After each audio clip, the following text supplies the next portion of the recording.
Huwag mong itulad ang maruming dugo ng anak mo sa aming mga De Silva, Teresa. Isang malaking pagkakamali ang batang iyan, at ang perang nasa loob ng sobring ito, ang bayad para tuluyan mo na siyang itatwa at maglaho kayo sa harap ko. Ang pagkakaroon ng isang bastardong galing sa bahid ng isang katulong ay ang pinakamalaking mantsa sa korona ng aming pamilya. Ang boses ni Doña Isabel ay kasing lamig ng hanging lumalabas sa aircon ng opisina. Bawat salita ay parang talim ng balisong na humihiwa sa katinuan ni Teresa. Sa ibabaw ng lamesang gawa sa mamahaling narra, dahan-dahang inilapag ng matandang babae ang isang puting papel. Ang resulta ng DNA test na nagpapatunay na si Mateo ay tunay na apo ng mga De Silva. Ngunit sa halip na yakap ng pagtanggap, isang sampal ng katotohanan ang sumalubong sa kanya. Napatingin si Teresa sa sarili niyang mga kamay na nanginginig sa ibabaw ng kanyang kandungan. Hawak-hawak niya ang isang maliit at kupas na pitaka kung saan maingat niyang itinabi ang mga barya at lukot na 20 pesos na pinaghirapan niya sa pagtitinda ng kakanin sa labas ng simbahan. Kagagaling lang niya sa paanan ng altar, nagpapasalamat sa may kapal dahil sa wakas ay makakakuha na siya ng hustisya at marahil ay tulong para sa maintenance na gamot ng anak niyang may sakit sa puso. Ngunit ang pag-asang yun ay biglang naging abo. Ang papel na hawak ni Doña Isabel ay hindi naging susi sa kanilang kaligtasan, kundi naging dokumento ng kanilang pagtatwa. Ang meryendang hindi niya kinain para lang makatipid ng pamasahe patungo rito ay tila bumara sa kanyang lalamunan. Napansin niya ang isang reseta ng gamot na nalaglag mula sa kanyang bulsa patungo sa makinis at makintab na sahig, isang munting paalala ng kanyang karalitaan sa gitna ng karangyaan ng silid na iyon. Hindi makahinga ng maayos si Teresa. Tila umiikot ang buong paligid at ang bawat hininga niya ay may kasamang hapdi. Nararamdaman niya ang mabilis na pagtibok ng kanyang puso, hindi dahil sa pagod, kundi dahil sa unti-unting pagkawasak ng kanyang dignidad. Ang kanyang mga daliri ay pilit na kumakapit sa silya, pilit na naghahanap ng lakas habang ang kanyang paningin ay nagsisimulang lumabo dahil sa nagbabadyang mga luha. Sa kanyang pandinig, ang marangyang katahimikan ng opisina ay napuno ng nakabibinging ugong ng sarili niyang dugo. Sa gitna ng kanyang pagkalunod sa sakit, nakuha ng kanyang mga mata ang isang liwanag mula sa malaking telebisyon na nakasabit sa pader ng opisina. Isang news segment ang ipinapakita. Doon, nakita niya si Sergio, ang lalaking minahal niya, nang higit pa sa kanyang buhay, ang lalaking nangako sa kanya ng langit sa ilalim ng mga bituin noong siya ay isa pa lamang hamak na katulong sa kanilang mansyon. Naroon si Sergio, nakasuot ng napakagandang suit, may malawak na ngiti sa kanyang mga labi. Habang nakayakap sa bewang ni Valentina, ipinagdiriwang nila ang kanilang anniversary sa harap ng mga kamera, nagpapalitan ng matatamis na salita tungkol sa katapatan at pag-ibig.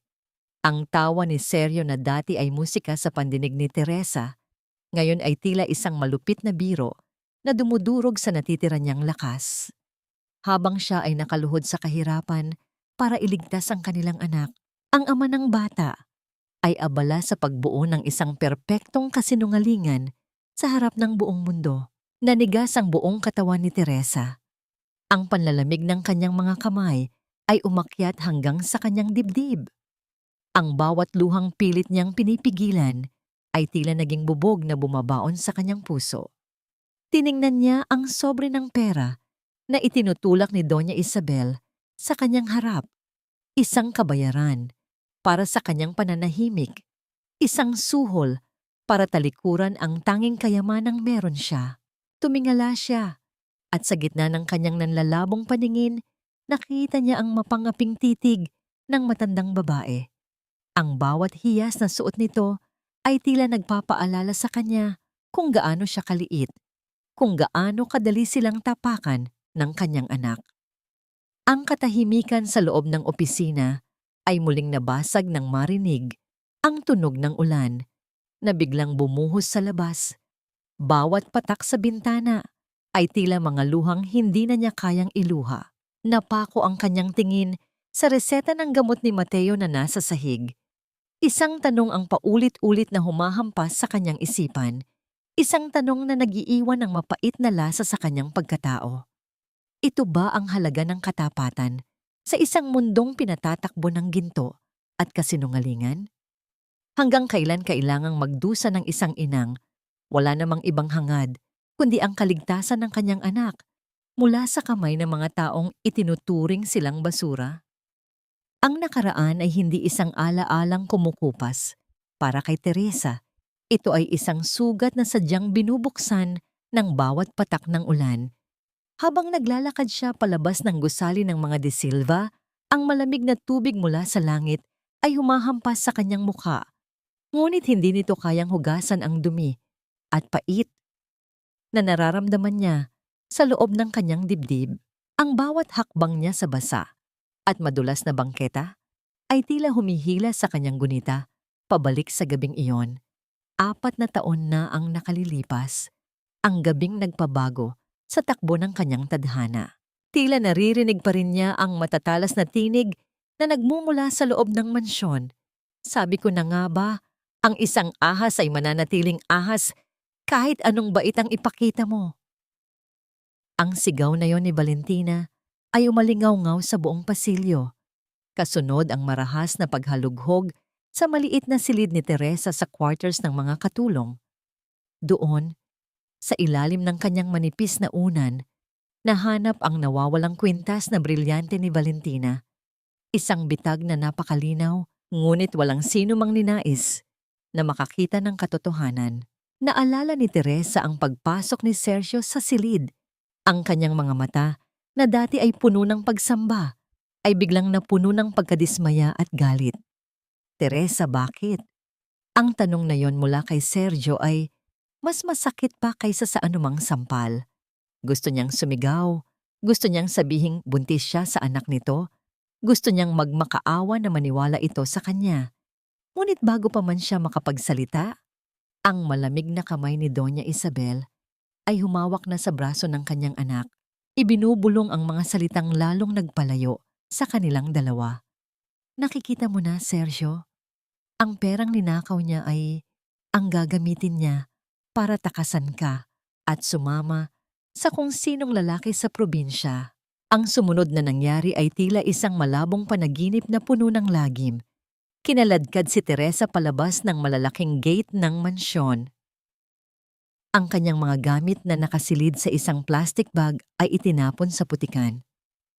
Doon, sa ilalim ng malakas na ulan at sa harap ng naglalakihang bakal na pintuan, naramdaman ni Teresa ang unang pintig ng buhay sa loob ng kanyang sinapupunan, ang unang sipa ni Mateo. Sa gitna ng kawalan at kahihiyan, ang munting buhay na yon ang naging tanging dahilan niya para huwag sumuko sa dilim. Nabalik lamang ang diwa ni Teresa nang marinig niya ang malakas na busina ng isang bus sa harap niya. Wala na siya sa mansyon. Narito na siya sa mausok at maingay na tramsebwit sa gilid ng highway, ang lugar na naging tahanan nila ni Mateo sa loob ng mahabang panahon. Ang hangin dito ay amoy krudo at tuyong alikabok. Malayo sa bango ng mga mamahaling bulaklak sa hardin ng mga De Silva. Sa gitna ng ingay ng mga makina at sigaw ng mga konduktor, narinig ni Teresa ang mahinang ubo mula sa isang sulok ng waiting area. Nagmadali siyang lumapit sa isang bench na gawa sa semento. Doon, nakabalot sa isang manipis at kupas na kumot, ay ang 4 na taong gulang na si Mateo. Ang pisngi ng bata ay namumula sa lagnat at ang kanyang paghinga ay mabigat at may kasamang huni. Hinaplos ni Teresa ang noo ng anak at tila nadarang ang kanyang palad sa init nito. Ang bawat pag-ubo ni Mateo ay tila isang kutsilyong bumabaon sa puso ni Teresa. Ang perang inaalok ni Doña Isabel kanina, ang bayad para itakwil niya ang batang ito, ay muling sumagi sa kanyang isipan. Napatingin siya sa kanyang palad na magaspang dahil sa paglalaba at pagtitinda. Isang maliit na butones mula sa kanyang lumang uniforme sa mansyon na hindi niya sinasadyang naitago sa kanyang bulsa ang nakapan niya. Piniga niya ito ng kasing higpit ng kanyang galit. Paano nagagawang ituring naman siya ng isang lola ang sarili nitong dugo? Paano nakakatulog nang mahimbing ang mga taong nagnakaw ng kanyang dangal habang ang kanyang anak ay naghihirap sa gitna ng usok at hirap? Nanay, mahinang tawag ni Mateo habang unti-unting idinidilat ang mga matang puno ng pagod. Andyan na po ba si Papa? Sabi niyo po, susunduin niya tayo. Parang gumuho ang mundo ni Teresa sa tanong na yon. Hindi niya alam kung paano sasabihin sa anak na ang papa nito ay kasalukuyang nakangiti sa harap ng mga kamera kasama ang babaeng sumira sa kanilang buhay. Sa halip na sumagot, niyakap na lamang niya ng mahigpit ang anak. Hinahayaang ang sarili niyang katawan ang magsilbing panangga sa malamig na hangin ng gabi. Ngunit sa gitna ng katahimikan ng tramsebit, isang tunog ng marangyang makina ng sasakyan ang dahan-dahang huminto sa harap ng kanilang kinaroroonan. Ang liwanag ng headlights nito ay tumama ng direkta sa mukha ni Teresa, dahilan para mapapikit siya at mapayakap lalo kay Mateo. Isang anino ang bumaba mula sa loob ng sasakyan, isang aninong pamilyar ang tindig, at ang bawat hakbang, ang bawat butil ng alikabok sa tulyapis na kalsada ay tila naging kaaway ni Teresa sa bawat araw na lumilipas. Ang sikat ng araw sa gitna ng tanghali ay walang awa kung dumepekto sa kanyang balat, ngunit mas matindi ang hapdi na idinudulot nito sa kanyang kalooban habang pinagmamasdan ng anak na unti-unting nanghihina. Sa loob ng 4 na taon, ang tramsebuit na ito ang naging saksi sa kanyang tiis, isang salitang Pilipino na puno ng luha, pawis, at hindi matapos-tapos na pagtitimpi upang may maipakain kay Mateo at may maipon para sa mahal na gamot nito. Hindi na namimili ng trabaho si Teresa. Nakikipag-unahan siya sa mga porter para magbuhat ng mabibigat na bayong ng mga pasaherong bumababa mula sa malalayong probinsya. Ang bawat mabigat na pasanin sa kanyang balikat ay tila simbolo ng bigat ng kanyang buhay. Ngunit tinitiis niya ang sakit ng likod at ang pangangatog ng kanyang mga binti para sa ilang baryang iabot sa kanya. Tubig po, malamig na tubig. Kakanin po, sariwang bibingka. Ang sigaw ni Teresa ay paus na, ngunit kailangan niyang lakasan ng boses para malunod ang ingay ng mga makina ng bus. Isang hapon, habang nagbibilang siya ng kanyang kakarampot na kinita sa gilid ng isang gulong ng lumang bus, lumapit sa kanya si Mang Berto, isang matandang driver na madalas siyang bigyan ng tirang tinapay o prutas. Napansin ng matanda ang pamumutla ni Teresa at ang panginginig ng kanyang mga kamay habang hawak ang isang maliit na bote ng cough syrup para kay Mateo. Teresa, iha, magpahinga ka naman. Baka ikaw ang unang bumagsak bago pa gumaling ang anak mo. Ang may pag-aalalang sabi ni Mang Berto habang iniabot sa kanya ang isang plastik ng mainit na pandesal. Ngumiti ng pilit si Teresa, isang ngiting hindi umabot sa kanyang mga mata. Salamat po, Mang Berto, pero hindi po pwedeng tumigil. Alam niyo naman po, bawat minuto na hindi ako gumagalaw, isang pagkakataon na naman para makabili ng gamot ni Mateo ang nawawala. Kinuha niya ang isang pandesal at hinati ito. Ang malaking bahagi ay maingat niyang ibinalot muli para ibigay kay Mateo mamaya, habang ang maliit na piraso ay dahan-dahan niyang isinubo. Iyon lamang ang magiging laman ng kanyang sikmura para sa buong araw. Ngunit tila busog na siya sa tuwing naiisip na may maiuuwi siyang lunas para sa kanyang anak. Sa kanyang isipan, biglang sumagi ang imahe ng tsekeng iniaalok ni Doña Isabel, isang pirasong papel na may napakaraming zero, sapat para dalhin si Mateo sa pinakamahal na ospital. Sandali siyang natigilan. Ang kanyang prinsipyo ba ay mas mahalaga kaysa sa buhay ng kanyang anak? Ang kanyang dangal ba ay sapat na pambayad sa kabaong kung sakaling hindi kayanin ni Mateo ang sakit? Ang mabilis na pagtibok ng kanyang puso ay tila isang babala. Ngunit sa tuwing naaalala niya ang mapangpuring tingin ng matandang De Silva, muling nag-aapoy ang kanyang determinasyon. Hindi niya ipagbibili ang kanyang anak sa mga taong itinuturing silang basura. Nabalik lamang ang kanyang atensyon sa paligid nang marinig niya ang malakas at marangyang tunog ng isang makina. Isang itim na SUV, kumikinang sa gitna ng maduming kapaligiran. Ang dahan-dahang huminto sa tapat mismo ng waiting area kung saan nakahiga si Mateo. Ang kintab ng sasakyan ay tila isang malaking insulto sa kalawang at dumi ng Tramsibit. Huminto ang lahat ng ingay sa paligid. Maging ang mga porter at tindero ay napatingin sa sasakyang iyon na tila isang banyagang nilalang sa kanilang mundo. Dahan-dahang bumaba ang bintana ng sasakyan at ang malamig na hangin mula sa loob nito ay humalik sa mainit at maduming hangin ng kalsada. Naniga si Teresa sa kanyang kinatatayuan. Ang pamilyar na bango ng mamahaling pabango, isang halo ng sandalwood at musk, ang dinala ng hangin sa kanyang direksyon. Iyon ang amoy na dati ay nagbibigay sa kanya ng katiwasayan, ngunit ngayon ay nagdadala ng matinding takot at pait. Isang lalaki ang bumaba mula sa driver's seat. Hindi ito isang driver o bodyguard. Ang kanyang tindig ay puno ng awtoridad, ngunit ang kanyang mga mata, nang magtagpo ang kanilang paningin, ay puno ng isang bagay na hindi inaasahan ni Teresa. Matinding pagsisisi. Teresa. Ang pagbigkas ng lalaki sa kanyang pangalan ay tila isang bulong na nanggaling sa kailaliman ng isang madilim na hukay. Tumingin si Teresa sa lalaking nasa harap niya. Naroon si Sergio, ang lalaking nasa telebisyon kanina. Ang lalaking akala niya ay tuluyan na siyang kinalimutan. Nakatayo ito sa gitna ng alikabok. Ang kanyang mamahaling sapatos ay nadudumihan na ng putik, ngunit tila wala siyang pakialam. Ang kanyang tingin ay agad na lumipat sa maliit na bata na nakahiga sa bench, na kasalukuyang muling inaatake ng matinding ubo. Teresa, anong nangyari sa'yo? Bakit kayo nasa ganitong kalagayan?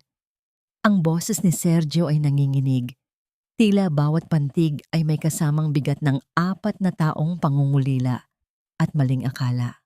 Humakbang siya palapit.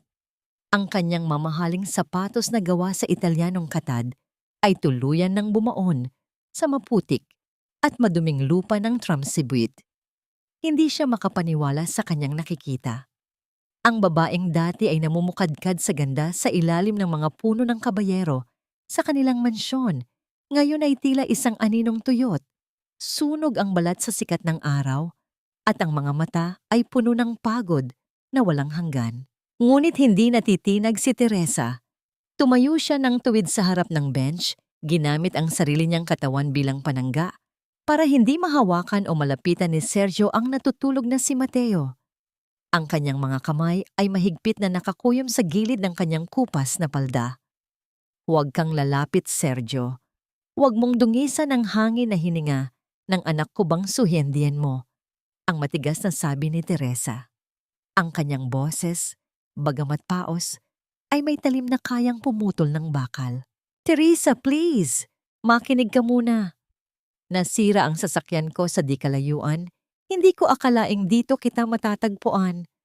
4 na taon kitang hinanap, pero sabi ni Mama. Sandaling natigilan si Sergio nang dumapo ang kanyang tingin sa bata. Sa pagkakataong yon, muling inatake ng ubo si Mateo. Ang bawat pag-uga ng maliit na balikat ng bata ay tila isang sampal sa konsensya ni Sergio. Dahan-dahang idinilat ni Mateo ang kanyang mga matang kasing itim ng gabi, may kislap na pamilyar at may hugis na tila kinuha sa sariling refleksyon ni Sergio sa salamin. Nanigas ang buong pagkatao ni Sergio. Ang hangin sa kanyang paligid ay tila nawalan ng oxygen. Ang bawat tibok ng kanyang puso ay naging isang nakabibinging tambol sa kanyang pandinig. Siya ba? Siya ba ang anak ko? Teresa, bakit hindi mo sinabi? Bakit hinayaan mong magdusa siya rito? Isang mapait na tawa ang kumawala Sa mga labi ni Teresa, isang tawa na puno ng puot at dusa. Anak mo? Ngayon mo ititatanong yan? Noong ipinagtatabuyan ako ng nanay mo na parang asong may rabies, nasaan ka? Noong pinaniniwalaan mo ang bawat kasinungalingan ni Valentina tungkol sa akin, nasaan ka? Wala kang anak dito, Sergio. Ang batang ito ay akin. Akin lang. Nagsumikap si Sergio na humakbang pa. Ang kanyang kamay ay nanginginig na nakaabot sa direksyon ni Mateo. Pero kailangan niya ng tulong. Ang putla niya, Teresa. Hayaan mong dalhin ko kayo sa ospital. I can give him everything. You can give him everything? Ang pag-uulit ni Teresa sa mga salita ni Sergio ay puno ng panguuyam. Ibinigay mo na ang lahat sa kanya. Noong gabing hinayaan mo kaming itapon sa kalsada, ibinigay mo sa kanya ang gutom, ang lagnat, at ang kawalan ng ama. Huwag mo kaming gagamitan ng pera mo ngayon dahil hinding-hindi niyan mababayaran ang bawat luhang pumatak sa mga mata ng anak ko. Sa gitna ng kanilang pagtatalo, biglang naging mabilis at mababaw ang paghinga ni Mateo. Ang kanyang maliliit na kamay ay nagsimulang manginig at ang kanyang mga labi ay unti-unting nagkukulay ube. Ang matinding init ng lagnat ay tila tuluyan ng nilalamon ang kanyang munting katawan. Mateo, anak! Ang sigaw ni Teresa ay puno ng desperasyon. Binuhat niya ang bata, ngunit dahil sa sarili niyang panghihina, muntik na silang matumba. Mabilis na kumilos si Sergio at nasalo sila. Sa unang pagkakataon sa loob ng 4 na taon, naramdaman ni Teresa ang init ng braso ni Sergio. Ngunit sa halip na katiwasayan, tanging pait ang nananalaytay sa kanyang mga ugat. Gayunpaman, sa harap ng naghihingalong anak, ang kanyang galit ay pansamantalang nadaig ng takot na mawala ang tanging dahilan ng kanyang buhay. Dalhin natin siya sa sasakyan ko, Teresa. Ngayon na. Ang utos ni Sergio ay hindi na mapag-aalinlanganan. Habang patakbo silang patungo sa naghihintay na itim na sasakyan, isang itim na van naman ang dahan-dahang bumabaybay sa kabilang bahagi ng kalsada. Sa loob nito, isang pares ng mga matang puno ng inggit at puot ang nakasubaybay sa bawat galaw nila. Isang cellphone ang itinaas at isang mensahe ang mabilis na ipinadala. Ang lamig ng aircon sa loob ng marangyang sasakyan ni Sergio ay tila isang malupit na biro na humahapdi sa sunog na balat ni Teresa. Habang nakaupo siya sa malambot na leather seat, yakap-yakap ang nanginginig na si Mateo. Pakiramdam niya ay isa siyang banyagang nilalang na pilit isinisiksik sa isang mundong matagal na siyang isinuka. Ang bawat mabilis na pag-ikot ng gulong ng sasakyan ay tila naglalapit sa kanya pabalik sa impyernong binalot sa ginto, ang mansyon ng mga De Silva. Malapit na tayo, Teresa. Konting tiis na lang, Mateo.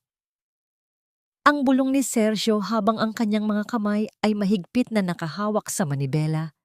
Ang kanyang mga mata ay panay ang sulyap sa rearview mirror para makita ang kalagayan ng anak. Hindi sumasagot si Teresa. Ang tanging naririnig sa loob ng sasakyan ay ang mabigat at nahihirapang paghinga ng bata at ang mahinang ugong ng makina na tila isang nagbabadyang babala. Nang huminto ang sasakyan sa harap ng naglalakihang bakal na gate, tila bumalik ang lahat ng pait. Ang bawat pamilyar na halaman at ang amoy ng mamahaling damo sa hardin ay nagpapaalala sa kanya ng gabing itinapon siya rito na parang basura. Ngunit hindi pa man sila tuluyang nakakababa. Ang malaking pinto ng mansyon ay bumukas. Lumabas si Doña Isabel, nakasuot ng kanyang sedang pantulog na tila isang reynang naghahanda para sa isang digmaan. Kasunod niya si Valentina na ang muka ay puno ng matinding pagkagimbal at di ring nakatingin sa tulyapis na hitsura ni Teresa. Anong kahibangan ito? Sergio, bakit mo ibinalik dito ang babaeng yan at ang kanyang maruming anak? Ang boses ni Doña Isabel ay pumutol sa katahimikan ng gabi, kasing talim ng isang latigo. Mama, Mateo is sick. Siya ay apo niyo At hindi ko hahayaang mamatay ang anak ko sa kalsada. Ang sigaw ni Sergio ay puno ng determinasyon, ngunit nang humakbang palapit ang kanyang ina, tila uant-unting nababawasan ang kanyang tapang. Dahan-dahang hinawakan ni Doña Isabel ang kanyang dibdib. Ang kanyang mukha ay biglang namutla at ang kanyang paghinga ay tila naging kapos. Sergio, pagkatapos ng lahat ng isinakripisyo ko para sa pamilyang ito, pagkatapos ng lahat ng paghihirap ko para palakihin ka ng may dangal, ganito mo ako gagantihan. Isang hamak na katulong ang uunahin mo kaysa sa kalusugan ng iyong ina? Ito ang utang na loob. Ang tanikalang nagtatali kay Sergio sa bawat utos ng kanyang ina. Nakita ni Teresa ang pag-alinlangan sa mga mata ni Sergio. Nakita niya ang pamilyar na takot na bumabalot sa kanyang pagkatao sa tuwing gagamitin ng matanda ang kanyang sakit sa puso bilang sandata. Huwag silang papasukin, Sergio. Isang malaking kahihiyan ito para sa pamilya de Silva. Dagdag pa ni Valentina habang pilit na humahawak sa braso ng asawa. Napatingin si Teresa kay Mateo na tila wala na sa sariling kamalayan. Ang bawat segundo ng pagtatalo ng mga de Silva ay isang segundo ng buhay na nawawala sa kanyang anak. Ang pait ay naging apoy sa kanyang dibdib. Hindi ko kailangan ng mansyon niyo, ang mahinang sabi ni Teresa, ngunit ang bawat salita ay puno ng bigat. Tumingin siya ng direkta sa mga mata ni Sergio, isang tingin na puno ng pagkabigo. Ang sabi mo, ililigtas mo siya. Pero hanggang ngayon, ang takot mo pa rin sa nanay mo ang mas matimbang kaysa sa buhay ng sarili mong dugo. Tila tinamaan ng kidlat si Sergio sa mga salita ni Teresa. Ngunit bago pa siya makakilos, biglang nawalan ng balanse si Doña Isabel at dahan-dahang natumba sa sahig ng beranda. Ang mga katulong ay nagmadaling lumapit at ang buong mansyon ay napuno ng kaguluhan. Sergio, ang mama mo! Hindi siya makahinga! Ang tili ni Valentina. Naiwang nakatayo si Sergio sa gitna ng dalawang panig. Sa kanyang harap ay ang kanyang inang tila naghihingalo at sa kanyang likod ay ang sasakyang kinalalagyan ng kanyang anak na unti-unti ring nauubusan ng oras. Ang ulan ay muling nagsimulang pumatak, kasing lamig ng pag-asang unti-unting namamatay sa puso ni Teresa. Hindi ako pumasok dito bilang isang ina na nagmamakaawa, kundi bilang isang anino na handang maningil sa bawat luhang pumatak sa aking mga mata. Ang bulong na yon ni Teresa ay tila isang sumpa na lumutang sa gitna ng kaguluhan sa mansyon ng mga de Silva. Habang ang mga tauhan ay abala sa pag-aasikaso kay Doña Isabel na dinala sa kanyang silid, si Teresa ay nanatiling nakatayo sa gitna ng malawak na sala. Mahigpit na yakap ang nangihinang si Mateo. Ang kintab ng marangyang chandelier sa itaas ay tila nagpapamukha sa kanya kung gaano siya kadumi at kabababa sa paningin ng mga taong ito. Upang mapanatili ang kanyang anak sa loob ng mansyon at matiyak na makukuha nito ang pinakamahusay na gamutan, tinanggap ni Teresa ang pinakamasakit na kondisyon ni Doña Isabel. Mananatili siya rito hindi bilang asawa o dating kasintahan ni Sergio, kundi bilang isang espesyal na caregiver, isang katulong na may mas mataas na tungkulin ngunit wala pa ring boses. Ito ang tanging paraan upang hindi mabahiran ang dangal ng pamilya de Silva sa harap ng lipunan. Bawat hakbang ni Teresa patungo sa quarters na ibinigay sa kanila, isang maliit na silid sa dulo ng pasilyo, malayo sa mga pangunahing silid, ay tila isang pagbabalik sa kanyang nakaraan. Ang pamilyar na amoy ng floor wax at ang lamig ng pader ay nagpapaalala sa kanya ng mga gabing siya ay nangangarap pa ng isang masayang bukas kasama si Sergio. Ngunit ngayon, ang mga pangarap na yon ay pinalitan na ng matinding determinasyon. Isang lumang uniforme ng katulong ang inilapag sa ibabaw ng kanyang kama ng isang batang kasambahay na umiiwas sa kanyang tingin. Dahan-dahang hinaplos ni Teresa ang magaspang na tela. Ang bawat hibla nito ay tila nagpapaalala sa kanya ng kanyang pagiging alipin sa ilalim ng kapangyarihan ng mga De Silva. Ngunit sa pagkakataong ito, ang unipormeng ito ay hindi magiging simbolo ng kanyang kahinaan. Gagamitin niya ito bilang baluti habang unti-unti niyang binabakbak ang mga kasinungalingang bumabalot sa mansyong ito. Nang matapos ang pagsusuri ng doktor kay Mateo, lumabas si Teresa sa pasilyo. Suot ang unipormeng iyon. Doon ay nakasalubong niya si Valentina na nakatayo at naghihintay. Ang kanyang mga braso ay nakahalukip-kip at ang kanyang mga mata ay puno ng diring nakatingin sa kanya mula ulo hanggang paa. Bagay na bagay sa iyo ang suot mo, Teresa. Diyan ka naman talaga nararapat. 'Di ba? Sa putikan, sa silong, sa ilalim ng aking mga paa. Ang panunuyang sabi ni Valentina. Ang kanyang boses ay puno ng puot na pilit itinatago sa likod ng isang mapanlinlang na ngiti. Huwag mong iisipin na dahil nandito ka ay may puwang ka pa sa buhay ni Sergio. Isang gamit ka lang dito at kapag hindi ka na kailangan, itatapon ka namin ulit. Kasama ang anak mong mantsa sa pamilyang ito. Hindi kumurap si Teresa. Sa halip na yumuko o umiyak, sinalubong niya ang mapang-aping titig ni Valentina. Ang katahimikan ni Teresa ay tila mas nakakabingi kaysa sa anumang sigaw. Ramdam niya ang mabilis na tibok ng kanyang puso, ngunit ang kanyang mukha ay kasing tigas ng bato.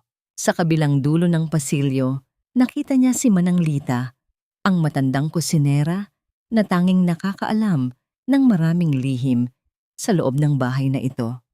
Ang matanda ay nakatingin sa kanya. Ang kanyang mga mata ay puno ng takot at tila may gustong sabihin ngunit pinipigilan ng matinding kaba.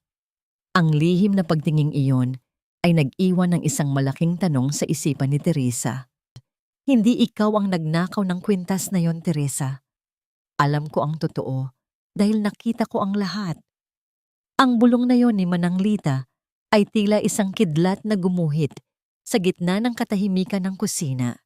Natigilan si Teresa sa kanyang ginagawa.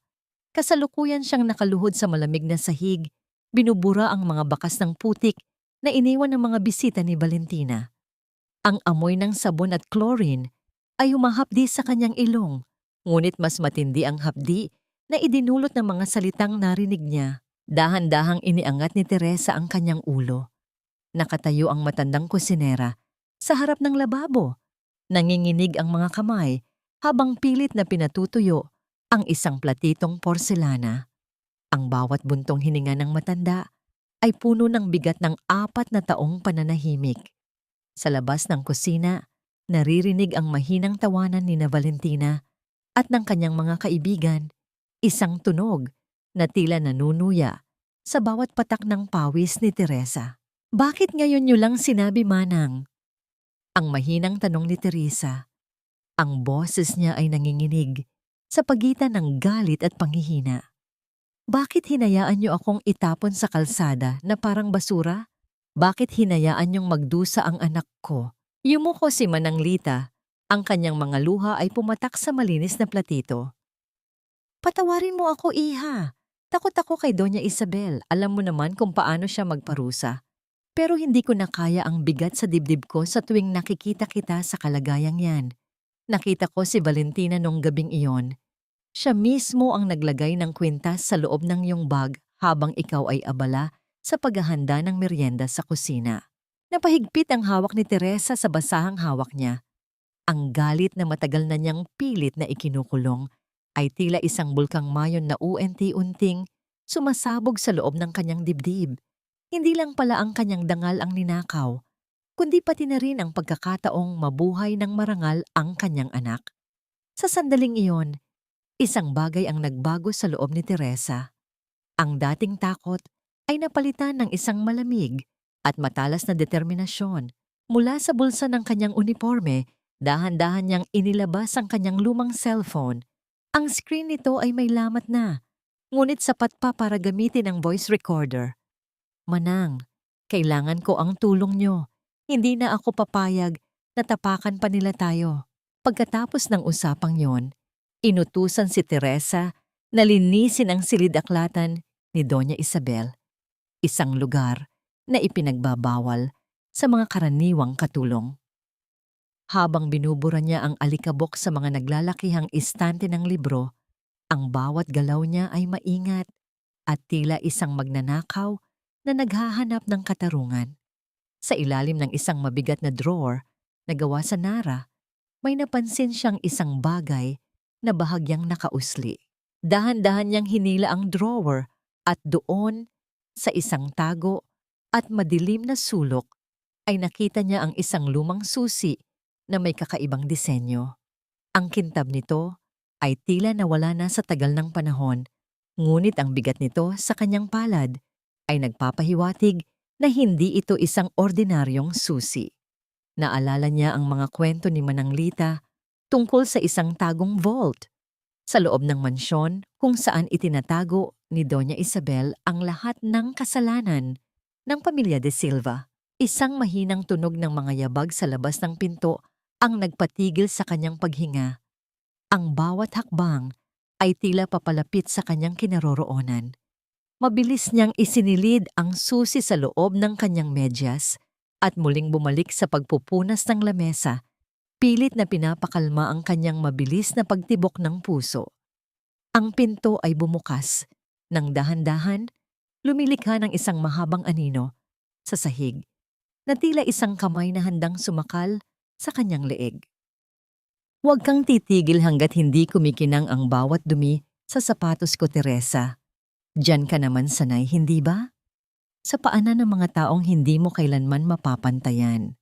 Ang utos na yon ni Valentina ay tila isang hagupit sa gitna ng maaraw na hardin ng mansyon. Sa ilalim ng naglalakihang payong na gawa sa mamahaling tela, nakaupo ang mga alta de sosyedad ng lungsod, ang mga kaibigan ni Doña Isabel na nagtitipon para sa isang tea party. Ang bango ng mga sariwang rosas at ang amoy ng bagong timplang tsaa ay tila nanunuya sa amoy ng pawis at sabon na kumakapit sa katawan ni Teresa. Napilitan si Teresa na lumuhod sa magaspang na semento ng beranda. Ang kanyang mga tuhod ay humahapdi na sa bawat pagkiskis sa matitigas na bato. Ngunit mas masakit ang bawat mapang-uyam na tawa ng mga babaeng nasa paligid niya. Sadyang itinapon ni Valentina ang kanyang tsaa sa sariling sapatos, isang malinaw na paggawa ng eksena para lang ipahiya si Teresa sa harap ng lahat. Sa di kalayuan, nakita ni Teresa si Mateo na nakaupo sa isang maliit na bangko sa ilalim ng init ng araw. Pinagmamasdan ng bata ang kanyang ina, ang kanyang maliliit na mata ay puno ng kalituhan at lungkot. Doon mas lalong nadurog ang puso ni Teresa. Ang makita siya ng kanyang anak sa ganoong kalagayan, nakaluhod, inaapi, at tinatrato na parang basahan, ay isang uri ng paghihirap na hindi kayang bayaran ng anumang halaga ng gamot. Nakikita niyo ba ang babaeng ito? Ang malakas na anunsyo ni Doña Isabel habang humihigop ng tsaa mula sa kanyang gintong tasa. Ito ang sinasabi ko sa inyong charity work ng pamilya de Silva. Sa kabila ng ginawa niyang pagnanakaw noon, pinatuloy pa rin namin siya dahil sa awa. Ang pagpapakumbaba ay isang leksyon na mahirap matutunan ng mga taong galing sa putikan. Kaya tinutulungan namin siyang matandaan ang kanyang tunay na lugar. Ang bawat salita ni Doña Isabel ay tila mga karayom na isa-isang itinutusok sa dignidad ni Teresa. Gusto niyang tumayo. Gusto niyang isampal sa kanila ang susi na nakatago sa kanyang medyas at ang recorder na naglalaman ng katotohanan. Ngunit bawat tingin niya kay Mateo ay nagpapaalala sa kanya na kailangan niyang magtiis. Para sa buhay ng kanyang anak, kailangan niyang lunukin ang bawat dumi, bawat insulto at bawat pait. Dahan-dahang kinuha ni Teresa ang isang basahan at sinimulang punasan ang sapatos ni Valentina. Nararamdaman niya ang panginginig ng sariling mga kamay. Ang bawat paggalaw ng kanyang bisig ay tila isang mabigat na pasanin. Ang katahimikan ni Teresa ay hindi tanda ng pagsuko, kundi isang nagbabadyang unos na unti-unting nagtitipon ng lakas sa kailaliman ng kanyang kaluluwa. Biglang bumukas ang malaking pinto ng beranda at lumabas si Sergio. Natigilan siya nang makita ang eksena sa kanyang harap. Ang kanyang muka ay namutla at ang kanyang mga kamao ay mahigpit na nagkuyom nang makita ang babaeng minahal niya na nakaluhod sa paanan ng kanyang asawa. "Valentina, anong ginagawa niyo kay Teresa?" Ang sigaw ni Sergio. Ang kanyang boses ay puno ng galit na hindi na niya mapigilan. Humakbang siya palapit para tulungan si Teresa na tumayo. Ngunit bago pa man niya ito mahawakan, mabilis na tumayo si Valentina at humarang sa kanyang daan. Inilapit ni Valentina ang kanyang bibig sa tainga ni Sergio. Bumubulong ng mga salitang kasing laso ng kamandag. "Subukan mong hawakan siya, Sergio, at titiyakin ko na bukas din ay mawawalan ng pondo ang operasyon ng bata. Isang tawag ko lang sa bangko at kukunin ko ang lahat ng investment ko sa kumpanya niyo. Hahayaan mo bang mamatay ang anak mo dahil lang sa pride mo para sa isang katulong?" Naniga si Sergio sa kanyang kinatatayuan. Ang kanyang braso na nakaabot kay Teresa ay dahan-dahang bumagsak sa kanyang gilid. Ang sakit at pagkabigo sa kanyang mga mata ay naging isang malaking pasakit para kay Teresa. Tiningnan ni Teresa ang lalaking dapat ay nagtatanggol sa kanya. Ngunit ngayon ay nakatayo lamang at walang magawa sa harap ng kapangyarihan ng pera. Nanatiling nakaluhod si Teresa. Ang kanyang paningin ay nakapako sa maduming semento. Ang ulan ng pangungutya ay patuloy na bumubuhos at ang tanging tanong na naiwan sa hangin ay, hanggang kailan kayang tiisin ng isang ina ang ganitong uri ng impyerno bago siya tuluyang lamunin ng dilim? Ang pinakamasakit na sugat ay hindi yung nanggagaling sa sampal, kundi ang sugat na dulot ng katahimikan ng taong inaasahan mong magtatanggol sa'yo. Ang kaisipang ito ay paulit-ulit na humahampas sa isipan ni Teresa habang pinagmamasdan niya ang mahimbing na tulog ni Mateo sa ilalim ng malamlam na liwanag ng isang maliit na lampara. Ang bawat mababaw na paghinga ng bata ay tila isang munting himala sa gitna ng malupit na mansyong ito. Pagkatapos ng kahihiyang dinanas niya sa beranda, ang bawat sulok ng silid na ito ay tila naging isang piitan ng lungkot at pait. Ang gabi ay malalim na at ang tanging naririnig ay ang mahinang pag-ihip ng hangin sa labas ng bintana at ang paminsan-minsang pag-aspas ng mga dahon sa hardin. Ngunit ang katahimikan sa loob ng silid ay biglang nabasag nang dahan-dahang bumukas ang pinto. Lumilikha ng isang mahabang guhit ng liwanag sa sahig na gawa sa madilim na kahoy. Hindi na kailangang lumingon ni Teresa para malaman kung sino ang pumasok. Ang amoy ng pamilyar na pabango, ang halimuyak na dati ay nagbibigay sa kanya ng kapayapaan, ang nagbalita sa kanya ng pagdating ni Sergio. Nanatiling nakatalikod si Teresa. Ang kanyang buong katawan ay nanigas sa gitna ng dilim. Dahan-dahang lumapit si Sergio sa gilid ng kama ni Mateo. Ang kanyang bawat hakbang ay maingat. Tila natatakot na mabasag ang marupok na katahimikang bumabalot sa bata.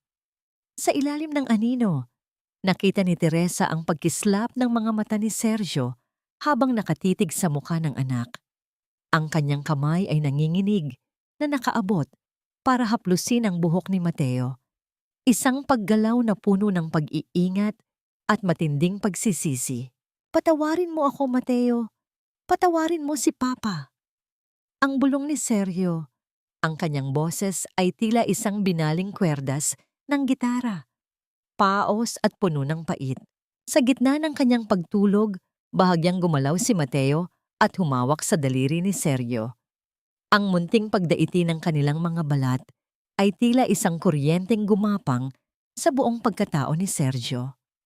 Nanatili siyang nakatayo roon, nakayuko, habang ang kanyang mga balikat ay dahan-dahang gumagalaw sa gitna ng tahimik na pag-iyak. Sa sandaling iyon, hindi siya ang makapangyarihang tagapagmana ng mga De Silva. Siya ay isang ama lamang na huli na nang matuklasan ang kanyang tunay na kayamanan. Hindi napigilan ni Teresa ang sarili. Ang bawat emosyong pilit niyang itinago ay tila naging isang malaking alon na humampas sa kanyang dibdib. Humarap siya kay Sergio. Ang kanyang mga mata ay nagniningning sa gitna ng dilim dahil sa nagbabadyang mga luha. Ang paghingi ng tawad ay madali, Sergio. Ang mahinang sabi ni Teresa. Ang kanyang boses ay kasing lamig ng simoy ng gabi. Pero ang paghilom ng sugat na iniwan niyo sa anak ko ay hindi kayang gawin ng mga salita lang. Habang natutulog siya, nararamdaman mo ba ang takot niya? Nararamdaman mo ba ang bawat gabing hinahanap ka niya habang ang tanging kasama namin ay ang lamig ng kalsada? Lumingon si Sergio kay Teresa. Ang distansya sa pagitan nila ay kakaunti na lamang. Nararamdaman ni Teresa ang init ng hininga ni Sergio sa kanyang mukha. Isang pakiramdam na nagdala ng libu-libong alaala ng kanilang nakaraan. Ang pagnanais na yakapin ang lalaking ito ay nakikipaglaban sa matinding galit na nananalaytay sa kanyang mga ugat. Ang kilig na dati ay nagbibigay sa kanya ng saya. Ngayon ay may kasamang pait na tila lason. Gagawin ko ang lahat, Teresa. Pangako, hinding-hindi ko nahahayaang saktan pa kayo ni Valentina o ni Mama. Ang sabi ni Sergio, ang kanyang mga mata ay nakatitig ng malalim sa mga mata ni Teresa. Tila naghahanap ng isang pagkakataon para sa kapatawaran. Ngunit bago pa man makasagot si Teresa, isang pamilyar at matalas na tunog ng mga yabag ng takong ang narinig mula sa labas ng pasilyo. Ang bawat hakbang ay tila isang babala, papalapit ng papalapit sa kanilang silid. Ang anino ni Valentina ay mabilis na nabuo sa ilalim ng pinto, tila isang halimaw na handang sumakmal sa anumang bakas ng pagmamahala na natitira. Mabilis na napabitaw si Sergio sa kamay ni Mateo at lumayo kay Teresa.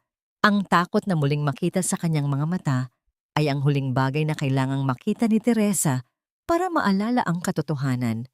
Sa bahay na ito, ang pag-ibig ay isang kasalanan at ang katotohanan ay isang lihim na pilit ibinabaon, talimot. Isang pabayang ina ang papatay sa sariling anak para lamang makakuha ng higit pang limos at awa. Ang mga salitang yun ni Valentina ay tila isang malupit na hatol na bumasag sa katahimikan ng hating gabi. Habang ang buong mansyon ay natutulog, si Teresa ay walang sawang nagbabantay sa tabi ni Mateo. Ang kanyang mga kamay ay dahan-dahang nagpupunas ng maligamgam na tubig sa mainit na katawan ng bata. Hindi niya alam na ilang sandali lamang ang nakalilipas. Sa gitna ng kadiliman ng pasilyo, isang anino ang pumasok sa kanilang silid at pinalitan ang mahalagang gamot ni Mateo ng isang bote na naglalaman lamang ng tubig at asukal. Ang bawat patak ng pekeng gamot na ipinainom ni Teresa kay Mateo ay tila isang dahan-dahang pag-ubos sa natitirang oras ng bata. Naniniwala si Teresa na ginagawa niya ang lahat para sa kaligtasan ng anak. Ngunit lingid sa kanyang kaalaman, siya ay ginagawang instrumento ni Valentina para sa sarili niyang pagbagsak. Nang sumapit ang madaling araw, biglang binalot ng matinding panginginig ang maliit na katawan ni Mateo. Ang kanyang paghinga ay naging mabilis at tila may humaharang sa kanyang lalamunan. Ang kanyang balat, na dati ay maputla, ay naging kasing pula ng nagniningas na apoy sa tindi ng lagnat. Mateo, anak, gumising ka! Huwag mo akong iwan! Ang sigaw ni Teresa ay puno ng desperasyon.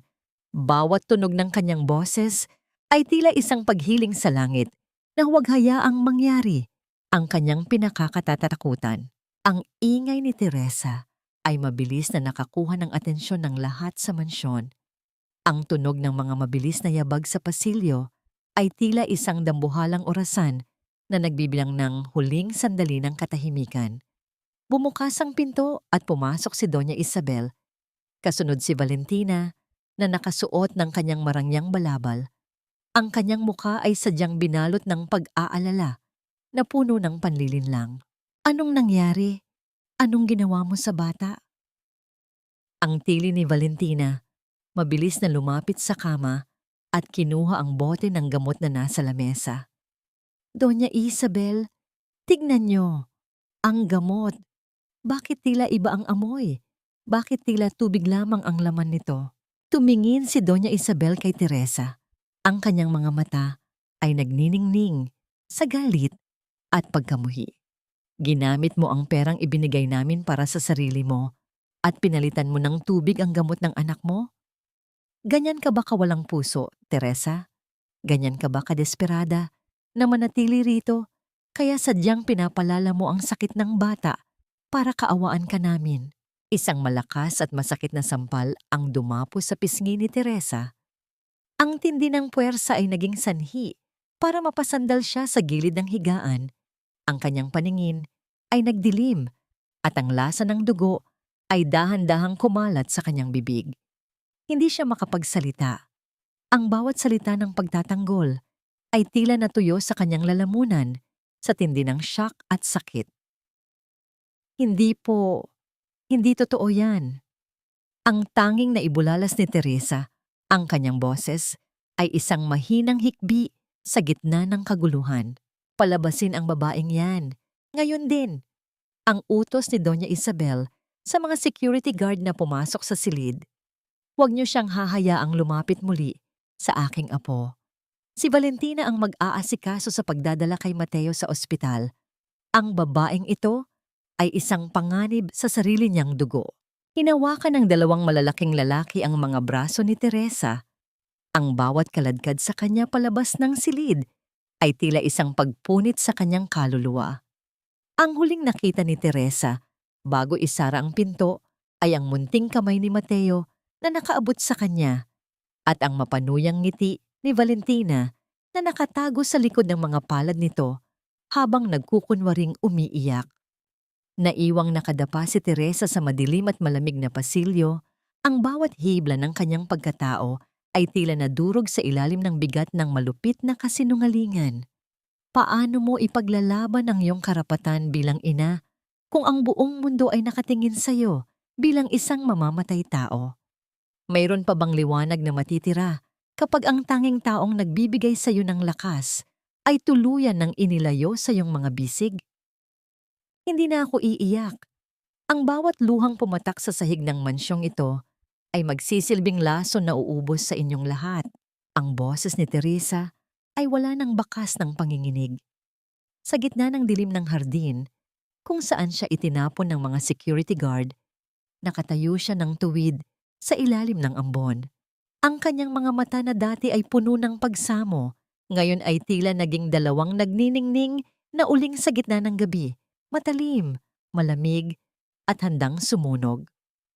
Ang sakit na naramdaman niya kanina nang sampalin siya sa harap ng kanyang anak ay naging isang baluti na bumabalot sa kanyang buong pagkatao. Dahan-dahan niyang ibinukas ang kanyang palad.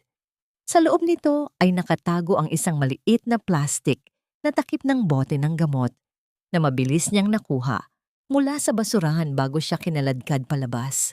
Mayroon itong kakaibang marka, isang selyo na hindi katulad ng gamot na palaging ibinibigay ng doktor ni Mateo. Sa sandaling iyon, ang hinala ni Teresa ay naging isang matibay na katotohanan. Hindi siya nagkamali. May naganap na pagpapalit at alam niya kung kaninong mga kamay ang may gawa nito. Ang kanyang puso ay hindi na tumitibok sa takot, kundi sa isang ritmo ng paniningil.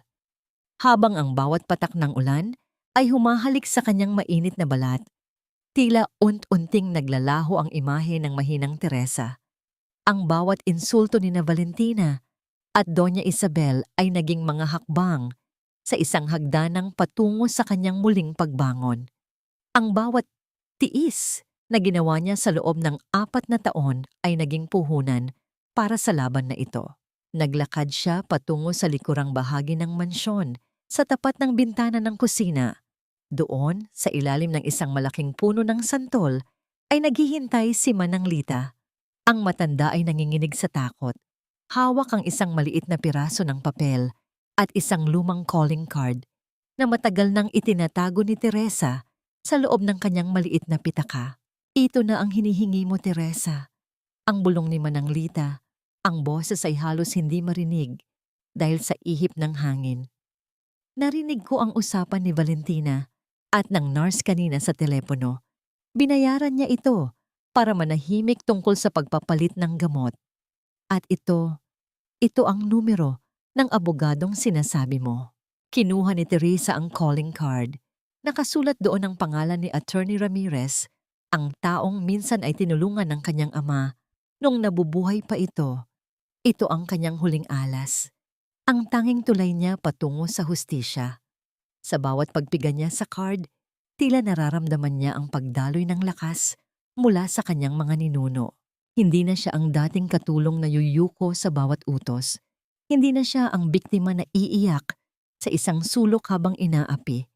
Ang kanyang pagkatao ay muling nabuo mula sa mga abo ng kanyang pagkawasak. Ang bawat hakbang niya palabas ng gate ng mansyon ay puno ng awtoridad. Isang marcha ng isang reyna na pansamantalang nawalan ng korona, ngunit hinding-hindi nawalan ng dangal. Huminto siya sa labas ng malaking pader ng mga De Silva.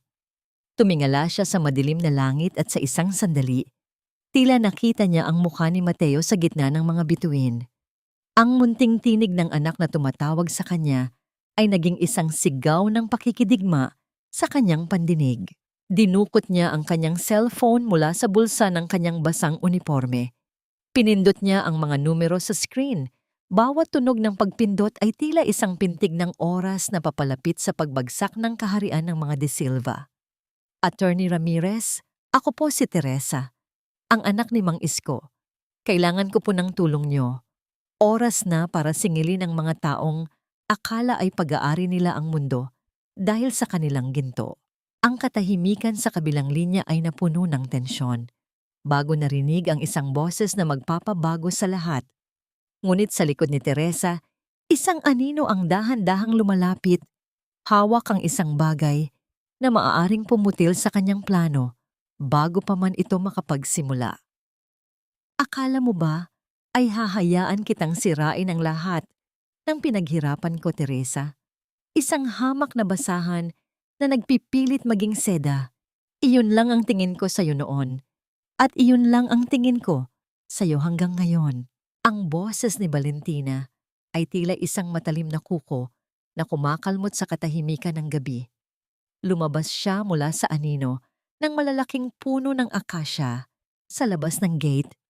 Ang kanyang mukha ay nababalot ng puot na hindi na kayang itago ng anumang makeup. Sa kanyang kamay, mahigpit niyang hawak ang isang mabigat na florera na kinuha niya mula sa altar ng mansyon. Ang kintab ng porselana ay nagniningning sa ilalim ng malamlam na ilaw ng kalsada. Hindi gumalaw si Teresa. Nanatili siyang nakatayo. Ang kanyang likod ay nakasandal sa malamig na pader ng mansyon. Ramdam niya ang mabilis na pagtibok ng kanyang puso, tila isang tambol na nagbababala ng panganib, ngunit ang kanyang mga mata ay nanatiling nakapako kay Valentina. Wala na ang takot. Ang dating maamong tupa ay tuluyan ng nilamon ng naglalagablab na puot ng isang inang inalisan ng karapatan. Natatakot ka na ba, Valentina? Ang mahinang tanong ni Teresa. Ang kanyang boses ay kasing lamig ng simoy ng gabi. Natatakot ka ba na ang mundong binuo mo sa ibabaw ng mga kasinungalingan ay unti-unti nang guguho? Ang bawat gamot na pinalitan mo, ang bawat luhang idinulot mo kay Mateo, lahat iyon ay may kabayaran. Isang mapait at nakakangilong tawa ang kumawala sa mga labi ni Valentina. Humakbang siya palapit. Ang tunog ng kanyang matutulis na takong sa semento ay tila isang nakabibinging orasan na nagbibilang ng huling sandali ng kapayapaan. Kabayaran. Sino ang maniniwala sa iyo? Isang katulong na pinalayas dahil sa pagnanakaw? Isang inang inakusahang lason sa sariling anak? Sa tingin mo ba ay pakikinggan ka ni Sergio o ng batas? Mabilis na itinaas ni Valentina ang kanyang kamay. Ang florerang hawak niya ay nakatutok sa ulo ni Teresa. Ang bawat kalamnan sa kanyang mukha ay nanginginig sa tindi ng desperasyon. Sa sandaling iyon, hindi na siya ang marangyang asawa ng isang De Silva. Siya ay isang halimaw na nasusukol sa sarili nitong bitag. Ngunit bago pa man niya maibaba ang kamay, Isang mabilis na pag-iwas ang ginawa ni Teresa. Sa halip na tumakbo, hinarap niya ang panganib. Ang kanyang kamay ay mahigpit na humawak sa braso ni Valentina. Ang lakas na nanggaling sa 4 na taong pagbubuhat ng mga mabibigat na bayong ay naging sandata niya sa sandaling yon. Ang bawat kalyo sa kanyang palad ay tila nagpapaalala sa kanya ng bawat hirap na dinaanan niya. Huwag mong susubukan, Valentina. Ang bulong ni Teresa, ang kanyang mukha ay kakaunti na lamang ang distansya mula sa mukha ng kalaban. Dahil sa bawat galaw mo, lalo mo lang pinapatunayan na desperada ka na. Hindi na ako ang Teresa na nakilala mo. Ipinanganak ako sa hirap at sa hirap ko natutunan kung paano lumaban para sa buhay. Naramdaman ni Valentina ang panghihina ng sariling mga tuhod sa harap ng matapang na titig ni Teresa. Ngunit sa likod ng kanyang takot, isang huling alas ang kanyang inilabas. Ang kanyang mga labi ay gumuhit ng isang malupit na ngiti na nagpatigil sa mundo ni Teresa. Sige, lumaban ka. Ang hamon ni Valentina, ang boses ay puno ng kamandag. Pero habang nandito ka at nakikipagtalo sa akin, alam mo ba kung nasaan ang anak mo? Inutusan ko na ang aking driver na ilipat si Mateo sa isang pasilidad na hindi mo kailanman matatagpuan. Bukas na bukas din, mawawala na ang tanging ebidensya ng iyong pagkakamali sa ilalim ng ibang pangalan. Wala ka ng Mateo na babalikan, Teresa. Wala na. Ang bawat salita ni Valentina ay tila isang dambuhalang bato na humampas sa dibdib ni Teresa. Ang kanyang mga kamay na nakahawak sa braso ni Valentina ay dahan-dahang nanghina. Ang imahe ni Mateo na muling inilalayo sa kanya ay nagdulot ng isang matinding kirot na mas masakit pa kaysa sa anumang pisikal na sugat. Sa gitna ng kalsada, narinig ang tunog ng isang mabilis na sasakyang papaalis. Ang liwanag ng red lights nito ay dahan-dahang naglalaho sa dilim ng gabi. Isang hiyaw ng matinding desperasyon ang kumawala sa lalamunan ni Teresa. Isang tunog na bumasag sa katahimikan ng gabi at nagdala ng mensahe ng isang inang muling nawalan ng lahat. Lahat ng pinaniwalaan mo ay isang malaking sarswela, Sergio. At ang sarili mong ina, ang direktor ng trahedyang pumatay sa aking pagkatao. Ang boses ni Teresa ay kasing lamig ng simoy ng gabi na humahalik sa mga basang dahon sa labas ng mansyon. Nakatayo siya sa gitna ng kalsada, ang kanyang mga mata ay nananatiling nakapako sa lalaking huli niyang nakita sa gitna ng marangyang selebrasyon. Si Sergio ay humahangos na lumabas mula sa gate. Ang kanyang suit ay bahagyang gusot at ang kanyang buhok ay basa ng ambon. Tila isang taong naghahanap ng isang bagay na matagal nang nawala. Dahan-dahang kinuha ni Teresa ang kanyang cellphone mula sa bulsa ng kanyang basang uniforme. Hindi siya kumukurap habang dahan-dahang pinipindot ang play button sa screen ng aparato. Ang liwanag mula sa cellphone ay nagbigay ng isang maputlang kulay sa kanyang mukha, na tila isang estatwa ng katarungan na nabuo mula sa pait at dusa. Sa gitna ng katahimikan ng gabi, ang boses ni Valentina ay muling umalingaw-ngaw mula sa speaker. Hindi ang boses na ginagamit niya sa harap ng mga kamera, kundi ang boses na puno ng kamandag at pagmamataas. Isang mabilis na galaw lang ang kailangan ko noon, Doña Isabel. Ang itago ang kwintas sa bag ng katulong na yon ang pinakamadaling bagay na nagawa ko para mapalaya siya sa buhay ni Sergio. At tingnan niyo, hanggang ngayon, nananatili siyang basahan sa ating paningin. Kasunod nito ay ang boses ni Doña Isabel, kasing tigas ng bakal at kasing lamig ng yelo. Alam ko ang ginawa mo, Valentina, at mas pinili kong manahimik dahil mas mahalaga ang korona ng mga De Silva kaysa sa buhay ng isang babaeng galing sa putikan. Hindi nararapat ang isang katulong sa aking anak. Bawat salitang lumalabas sa cellphone ay tila isang dambuhalang martilyo na dumudurog sa buong pagkatao ni Sergio. Ang kanyang mga kamay ay dahan-dahang nanginig at ang kanyang mga tuhod ay tila nawalan ng lakas. Ang bawat imahe ng kanyang ina na itinuring niyang banal at ang asawang itinuring niyang tapat ay iunti-unting naglalaho at napapalitan ng mga halimaw na binalot sa ginto. Sergio, nakikinig ka ba? Ang tanong ni Teresa. Ang bawat pantig ay may kasamang hapdi na tila nanunuot sa buto. Noong gabing iyon, na nagmakaawa ako sa'yo, noong gabing sinabi kong wala akong ninakaw, mas pinili mong maniwala sa kanila. Ang bawat luhang pumatak sa aking mga mata habang kinaladkad ako palabas ng gate na ito ay kabayaran sa iyong kawalan ng tiwala. Napaluhod si Sergio sa madulas na semento. Ang kanyang mga balikat ay gumagalaw sa gitna ng tahimik na paghikbi. Ang bawat alaala ng 4 na taong pananakit niya kay Teresa ay tila isang nakabibinging tambol sa kanyang pandinig. Ang katotohanan ay isang malupit na salamin na nagpapakita sa kanya kung gaano siya naging bulag at bingi sa gitna ng sariling mansyon. Patawarin mo ako, Teresa. Patawarin mo ako. Ang tanging naibulalas ni Sergio, ang boses ay tila isang binaling kwerdas na wala ng tunog. Ngunit lumapit si Teresa. Ang kanyang mukha ay kakaunti na lamang ang distansya mula sa mukha ni Sergio. Hinawakan niya ang baba ng lalaki at pinilit itong tumingin sa kanyang mga mata. Huli na ang pagsisisi mo, Sergio, dahil habang nandito ka at umiiyak sa harap ko, si Valentina, ang asawa mo, kinuha na niya si Mateo. Inilayo na niya ang anak natin sa isang lugar na hindi ko alam. Biglang tumayo si Sergio, ang kanyang galit ay muling nag-apoy. Ngunit sa pagkakataong ito, hindi ito laban kay Teresa, kundi laban sa mga taong sumira sa kanyang buhay. Lumingon siya sa malaking mansyon na tila isang dambuhalang kabaong sa gitna ng dilim.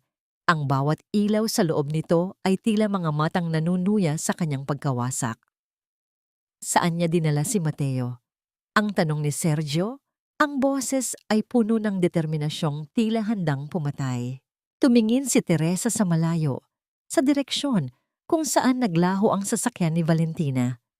Ang bawat segundong lumilipas ay tila isang hibla ng buhay na napuputol para kay Mateo.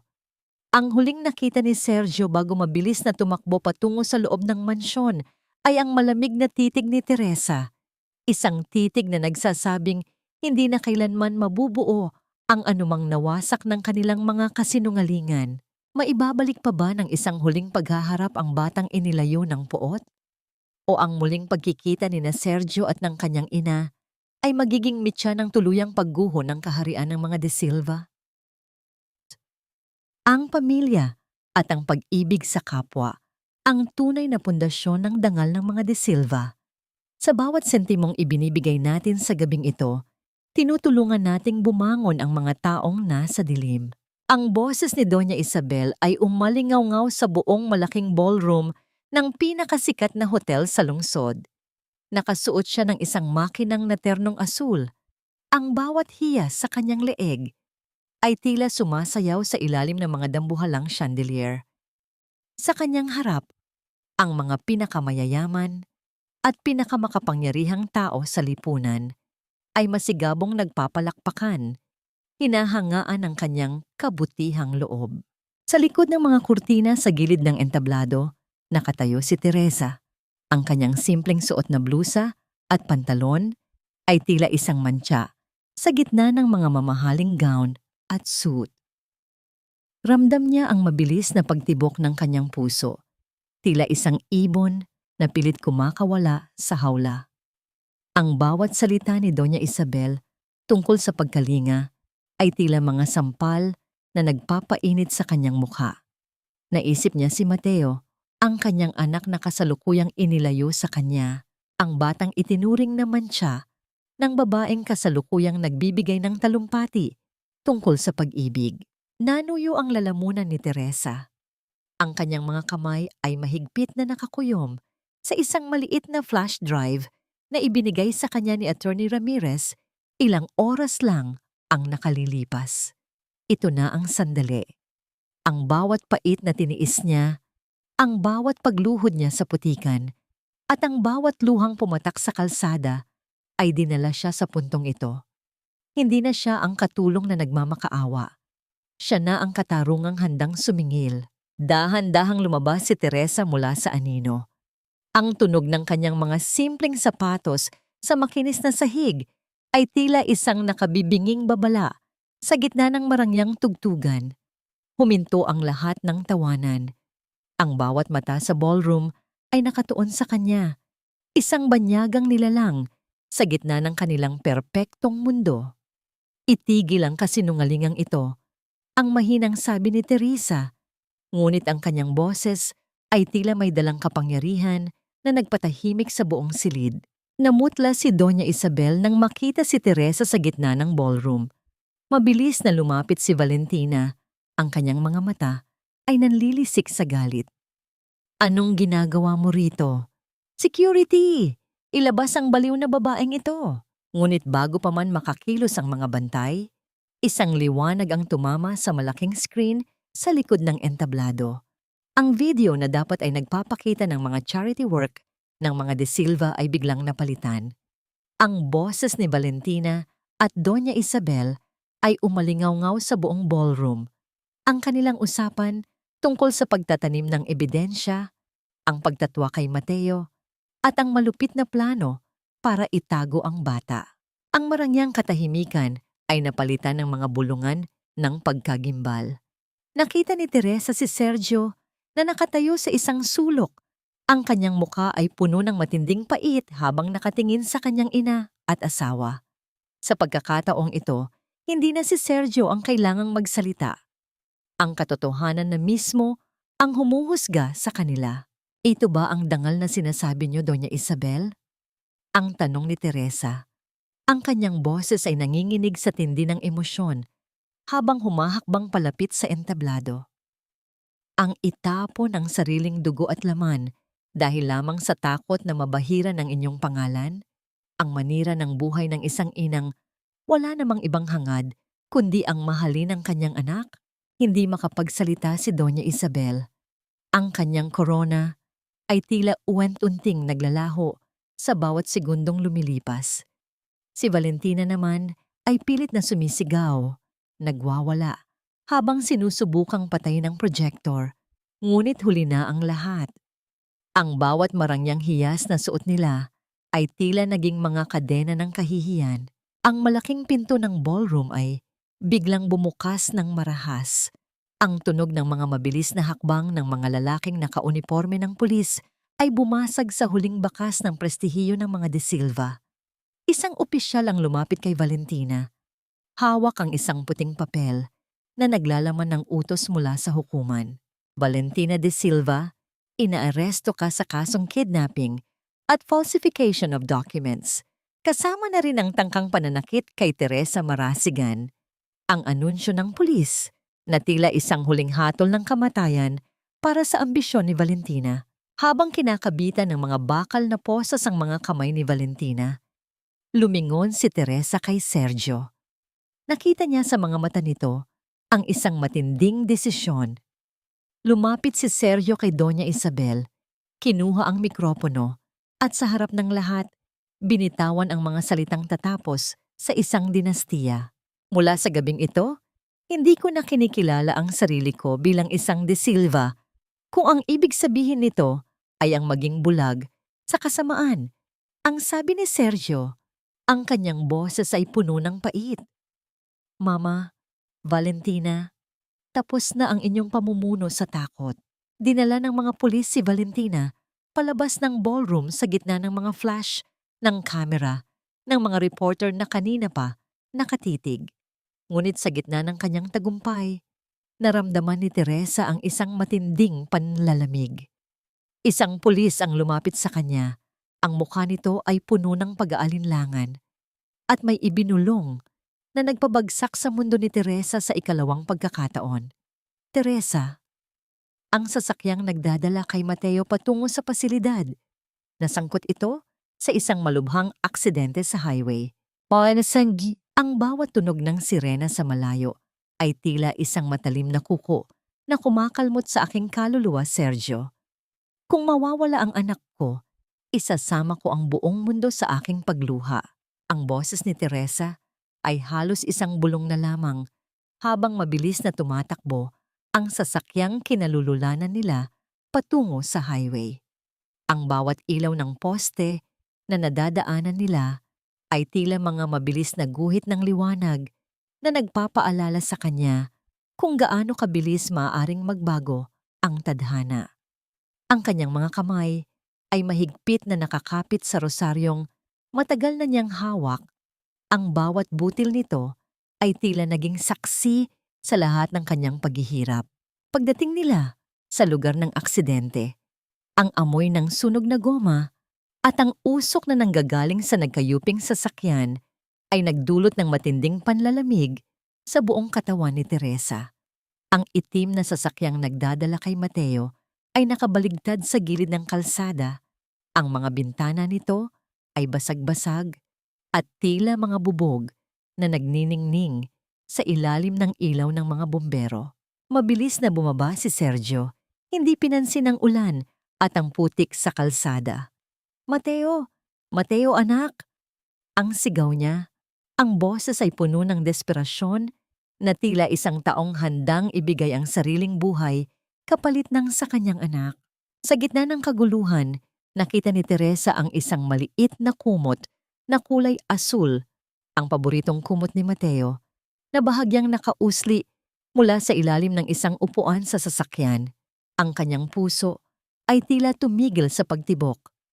Ngunit bago pa man siya tuluyang mawalan ng lakas, narinig ang isang mahinang iyak mula sa mga bisig ng isang paramedic na kalalabas lang mula sa kabilang bahagi ng sasakyan. Naroon si Mateo, gising at umiiyak, bagaman may ilang galos sa kanyang maliit na mukha. Ang munting bata ay mahigpit na nakakapit sa isang stuffed toy, ang tanging bagay na nagbigay sa kanya ng lakas sa gitna ng dilim. Nang magtagpo ang kanilang mga mata, ang lahat ng pait at galit ni Teresa ay tila natunaw at napalitan ng isang pasasalamat na walang hanggan. Samantala, sa loob ng marangyang mansyon ng mga De Silva, ang katahimikan ay kasing bigat ng isang kabaong. Nakaupo si Doña Isabel sa kanyang paboritong silya sa silid-aklatan, ngunit wala na ang kanyang awtoridad. Ang bawat teleponong tumatawag sa kanya kanina para sa mga donasyon ay biglang nanahimik. Ang bawat kaibigang humahanga sa kanya ay tila naglaho na parang bula pagkatapos ng kahihiyang nangyari sa ballroom. Dahan-dahang pumasok si Mananglita sa silid, bit-bit ang isang tray ng tsaa. Ngunit hindi siya tumingin sa mata ng kanyang amo. Ang bawat hakbang ng matandang kusinera ay tila isang pagpapaalala na ang kapangyarihan ay hindi nakukuha sa ginto kundi sa respeto. "Wala na sila, Mananglita," ang mahinang sabi ni Doña Isabel. Ang kanyang boses ay tila isang tuyong dahon na madaling tangayin ng hangin. "Iniwan na ako ng aking anak. Ang korona ko, ang pangalan ko, lahat ay naging abo." Isang dahan-dahang pagbagsak ng basong tsaa ang naging huling tunog sa silid. Ang kamay ni Doña Isabel ay nanginginig at unti-unting nawalan ng lakas. Ang tindi ng nihok niya basukodok, dakin kateyano ko ba kumchiunoy. Habang nakatingin siya sa larawan ni Sergio sa dingding, naramdaman niya ang matinding panlalamig ng kanyang mga paa at kamay. Ang simula ng isang tahimik na pagdurusa sa loob ng isang bahay na wala ng laman, kundi mga alaala ng kasamaan. Pagbalik sa ospital, nakatayo si Sergio sa labas ng pintuan ni Mateo. Tiningnan niya si Teresa. Ang kanyang mga mata ay puno ng pag-asa. "Teresa, ligtas na ang anak natin. Pwede na tayong magsimula muli. Ibabalik ko ang lahat ng kinuha sa inyo." Tumingin si Teresa kay Sergio. Ang kanyang mukha ay maliwanag, ngunit may bahid ng kalungkutan. "Ang pera mo ay hindi makakabili ng nakaraan, Sergio. Ang kailangan ni Mateo ay hindi isang mansyon, kundi isang ina na malaya at isang amang marunong tumindig para sa totoo. Sa ngayon, ang tanging gusto ko lang ay ilayo ang anak ko sa anino ng pamilya De Silva." Dahan-dahang tumalikod si Teresa, binuhat ang kanyang anak, at naglakad palayo sa lalaking minahal niya. Iniiwan si Sergio na nakatayo sa gitna ng malamig na pasilyo ng ospital. Mag-isa, bitbit ang bigat ng kanyang huling pagkakataon na unti-unting naglalaho. 2 taon ang mabilis na lumipas gaya ng agos ng tubig sa isang malinis na batis na unti-unting tinatangay ang mga dumi ng nakaraan. Ang hangin sa labas ng isang maliit ngunit maaliwalas na gusali sa gitna ng bayan ay amoy sariwang sampagwita at bagong luto na kakanin. Isang bango na malayo sa krudo at alikabok ng tramsebuit na dati ay naging lunduyan ng dusa ni Teresa. Ang bahay ni Mateo ay hindi lamang isang gusali. Ito ay isang puok ng pag-asa para sa mga inang mag-isang itinataguyod ang kanilang mga anak at para sa mga katulong na nakaranas ng pang-aapi. Sa loob ng 2 taon, ginamit ni Teresa ang perang nakuha niya mula sa Boy Tung Dandu laban sa mga De Silva para bumuo ng isang komunidad na nagbibigay ng lakas sa mga taong nasa dilim. Nakatayo si Teresa sa tapat ng bintana ng kanyang opisina, pinagmamasdan ang mga bata na naglalaro sa hardin.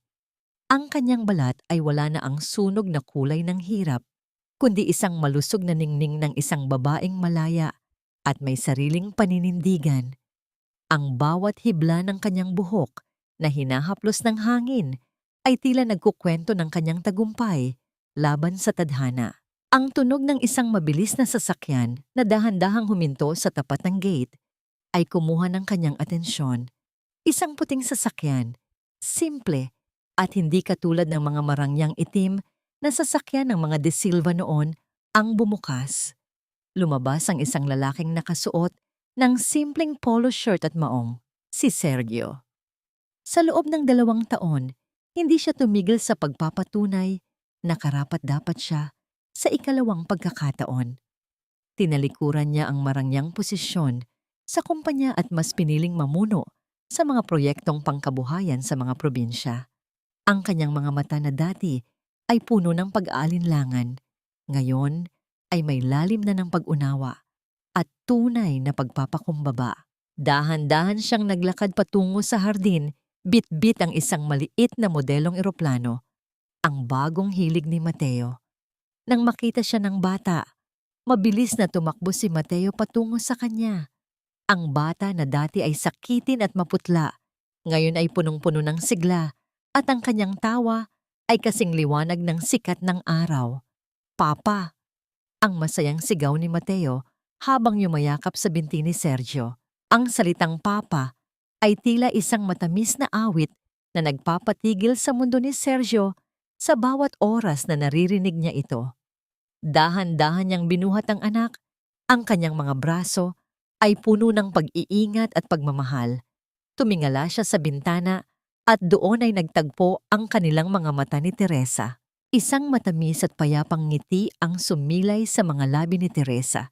Hindi na ito ang nangiti ng paghihiganti o pait, kundi ang nangiti ng isang pusong natagpuan na ang kanyang kapayapaan. Ang distansya sa pagitan nila ay hindi na kasing layo ng dati, bagaman may mga bakod pa rin kailangang dahan-dahang gibain ng panahon at tiwala. Bumaba si Teresa at lumabas sa hardin. Ang bawat hakbang niya sa damuhan ay tila isang paglalakad patungo sa isang bagong yugto ng buhay. Huminto siya sa harap ni Sergio, ang amoy ng hapon at ang liwanag ng papalubog na araw ay bumabalot sa kanilang tatlo. "Kumusta ang biyahe mo?" Ang mahinang tanong ni Teresa. Ang kanyang boses ay may init na tila isang yakap. Pagkatapos ng mahabang panahon, medyo mahaba. Pero worth it naman, dahil nakita ko kayo. Ang sagot ni Sergio, ang kanyang titig, ay nakapako sa mukha ni Teresa na tila nandoon ang lahat ng kanyang pangarap. "Teresa, handa na akong maghintay kahit gaano pa katagal. Handa na akong patunayan na ang pamilyang ito ay hindi na muling mababasag ng anumang ginto o kasinungalingan." Dahan-dahang inabot ni Sergio ang kamay ni Teresa. Ang pagdaiti ng kanilang mga balat ay nagdulot ng isang kakaibang pakiramdam. Isang kilig na hindi nakabatay sa panandaliang saya, kundi sa isang matibay na pundasyon ng pag-asa. Hindi pa man sila tuluyang nagkakabalikan, ang bawat segundo ng katahimikan sa pagitan nila ay puno ng mga pangakong hindi na kailangang bigkasin. Sa di kalayuan, ang araw ay dahan-dahang lumulubog, nag-iiwan ng mga kulay ube at ginto sa langit, tila isang huling basbas sa isang pamilyang muling nabuo mula sa mga abo ng trahedya. Ngunit sa gitna ng kanilang saya, isang tanong kung ang nananatili. Handa na nga ba ang puso ni Teresa na muling magbukas para sa lalaking minsan nang naging dahilan ng kanyang pagluha? Ang dapit hapon sa baybay ng kanilang lalawigan ay tila isang dambuhalang painting na likha ng kamay ng may kapal. Ang kulay kahel at lila sa langit ay dahan-dahang humahalik sa asul na karagatan na nagbibigay ng isang nakakalulang ganda sa paligid. Ang bawat banayad na hampas ng alon sa pampang ay tila isang banayad na bulong, isang himig ng kapayapaan na matagal na ipinagkait ng tadhana sa puso ni Teresa. Nakatayo si Teresa sa basang buhangin, hinahayaan ang bawat pag-agos ng tubig na dumampi sa kanyang mga paa. Ang lamig nito ay tila naghuhugas sa natitira pang pait ng nakaraan. Sa di kalayuan, nakita niya si Mateo na masayang tumatakbo, hinahabol ang mga maliliit na alon habang hawak ang kamay ni Sergio. Ang bawat halakhak ng bata ay tila isang gamot na tuluyang naghihilom sa mga sugat na dati ay akala ni Teresa ay hindi na kailanman magsasara. Tiningnan ni Teresa ang kanyang mga palad. Wala na ang mga kalyo ng hirap, wala na ang panginginig ng takot. Ang kanyang mga kamay ngayon ay ginagamit na para bumuo ng kinabukasan ng iba. Sa kanyang isipan, naglakbay ang kanyang gunita patungo sa malamig na selda kung saan kasalukuyang nagdurusa si Valentina, at sa tahimik na silid ng isang monasteryo kung saan ang isang matandang babaeng nagngangalang Isabel ay nagpapalipas ng kanyang mga huling araw sa gitna ng matinding pagsisisi at pag-iisa. Ang katarungan ay hindi dumating na parang isang marahas na bagyo, kundi parang isang dahan-dahang pagsikat ng araw. Tiyak, maliwanag, at hindi mapipigilan.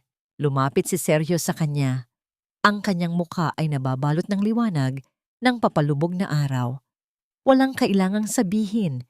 Ang bawat titig nila sa isa't isa ay puno na ng mga sagot sa mga tanong na dati ay nagpapaiyak sa kanila sa gitna ng gabi.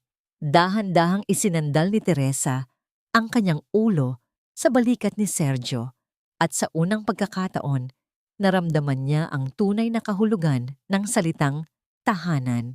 Sergio? Ang mahinang tawag ni Teresa. Ang kanyang boses ay tila isang bahagi ng awit ng hangin. Ang pagpapatawad ba ay tanda ng kahinaan? Umiling si Sergio habang masuyong hinahawakan ang kamay ni Teresa. Hindi, Teresa. Ang pagpapatawad ay ang pinakamataas na anyo ng lakas.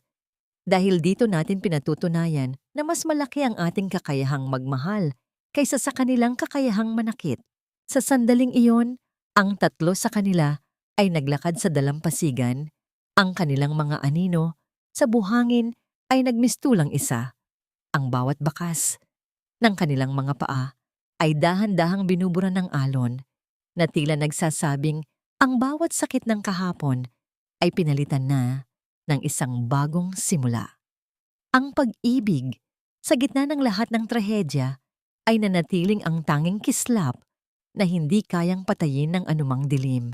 Ang katotohanan ay tila ang sikat ng araw sa gitna ng dagat. Maaring may mga ulap na pansamantalang humaharang, ngunit hinding-hindi ito tuluyang mawawala. At para kay Teresa, ang kanyang paglalakbay mula sa putikan ng pang-aapi patungo sa rurok ng sariling dangal ay ang pinakamagandang kwentong kailanman ay naisulat sa kanyang puso. At para kay Teresa, ang kanyang paglalakbay mula sa putikan ng pang-aapi patungo sa rurok ng sariling dangal ay ang pinakamagandang kwentong kailanman ay naisulat sa kanyang puso. Maraming salamat sa bawat minutong inilaan ninyo upang samahan si Teresa sa kanyang masalimuot na laban hanggang sa dulo.